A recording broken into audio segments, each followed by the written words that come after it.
Direction Elridor, un monde fantastique issu de l'imagination de Maxime Petit, un Meusien qui vient de se lancer dans l'écriture. Originaire de Longeville-en-Barrois, il signe son premier roman, La malédiction du Maël. Bonsoir Maxime. Bonsoir. Alors pour ce premier roman, vous avez décidé de tout créer de toutes pièces, d'imaginer. C'est un pari assez fou pour un premier roman de faire de la fantaisie quand même. Totalement, oui, oui. C'est vrai que créer un monde où il faut vraiment penser à tout, au peuple, aux rivières, aux fleuves, il y a énormément de choses à penser. Et ça prend énormément de temps. D'ailleurs, j'ai mis 4 ans justement à écrire ce roman, où que j'ai eu du mal à trouver les mots qu'il fallait, trouver aussi par rapport aux différentes péripéties que j'ai eues aussi, parce que c'était pas forcément toujours évident d'avoir le temps et puis d'avoir le courage et de sortir tout ce que j'avais à sortir. Et voilà, il est sorti. Oui, parce qu'il y a la structure finalement, mais il y a aussi le monde, les personnages à nommer. Totalement, oui, c'est ça. Ça prend beaucoup de temps. Ça prend beaucoup de temps. Alors justement, pour situer un petit peu ce livre, c'est l'histoire d'Hector, un adolescent qui vit dans un orphelinat et qui va être racheté par un pirate qui s'appelle Corbin. C'est ça. Sauf que ce personnage a un mystérieux secret, c'est ça? Oui, c'est ça. Et il porte une malédiction en fait, une malédiction qui, à fur et à mesure du temps, va l'emmener vers la mort en quelque sorte. On va dire qu'il pourrit sur place en quelque sorte. Il y a une malédiction qui fait qu'il le ronge à fur et à mesure et du coup, suite à ça, Hector va essayer de l'aider, de le sauver avec un groupe de personnages qui vont se rajouter à l'histoire. Et donc l'histoire, c'est finalement cette quête vers la rédemption pour ce pirate. C'est une aventure voilà, où ils vont vraiment essayer de le sauver, lui. Bon, après, voilà, et tout ce qui va emmener Hector et Corbin ensemble. Alors, sans en dire trop, effectivement, voilà. La malédiction du Maël, c'est quand même 212 pages d'invention pure, brute, de chez vous. Vous l'avez écrit pendant vos insomnies, c'est ce que vous nous expliquiez. Alors, vous êtes papa et contrôleur qualité le jour, et la nuit, vous écrivez? Alors, j'écris, oui, on peut dire ça un peu comme ça. On va dire que j'ai les idées la nuit, et j'essaie de me rappeler comme je peux les idées pour le lendemain. Des fois, j'en oublie, des fois, ça passe. Et du coup, j'écris dès que j'ai du temps, parce que du coup, ça prend du temps aussi avec un enfant, avec le travail. Et voilà, au fur et à mesure, j'ai réussi à sortir un roman. Les premières idées sont venues quand? Alors, les toutes premières idées sont venues au travail. Donc, j'étais pas encore contrôleur de ce temps-là. Et pendant le travail, ça a cogité, ça a cogité. Et en rentrant tout de suite, j'ai commencé mes tout premiers mots avec Hector. Et donc, c'est venu à fur et à mesure. Et donc, vous le disiez, quelques insomnies, mais finalement qui sont bénéfiques, j'ai l'impression, pour vous. Oui. Parce que vous trouvez des idées dans ces insomnies. Et comment vous faites? Vous les notez? Vous essayez de les garder dans votre tête? Je les garde dans ma tête, oui.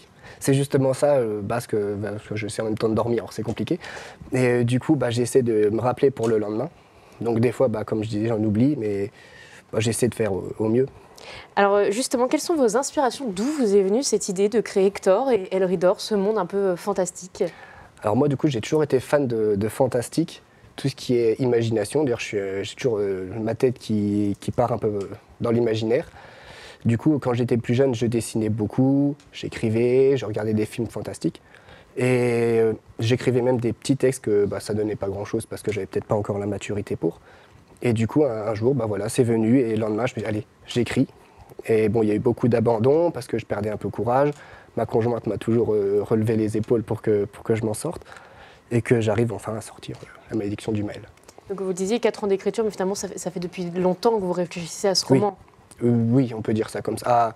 Et puis même au monde et à toutes les histoires que j'aimerais bien écrire par rapport à ce monde, justement. Alors justement, ce monde, Elridor, en quelques mots, il ressemble à quoi? Il ressemble à une terre comme on peut l'imaginer, un continent, enfin des continents, des villes, tout ce qu'on peut voir dans une carte en fait. C'est ça, c'est ni plus ni moins une carte avec ses histoires, ses personnages, ses royaumes, ses rois, tout dans le fantastique médiéval du coup.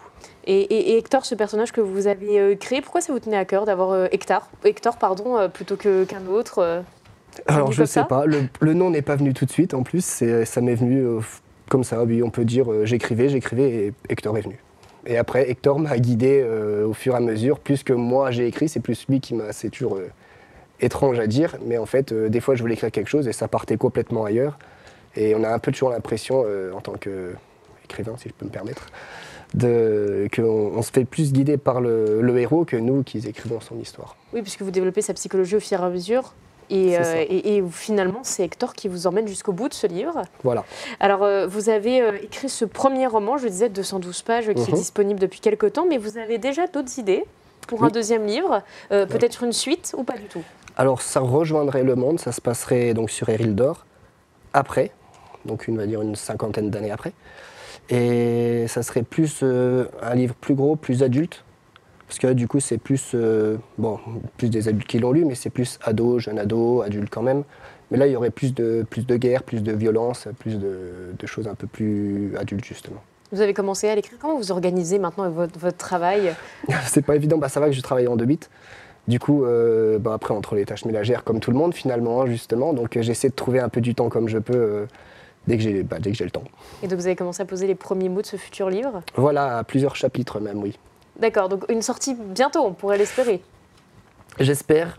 Est-ce que vous avez déjà quelques infos à nous donner? J'aimerais bien 2 ans, bon après on verra bien comment que la vie se passe, mais j'aimerais bien dans 2 ans le sortir. Alors donc peut-être une suite dans 2 ans. Merci d'avoir été avec nous. Merci beaucoup.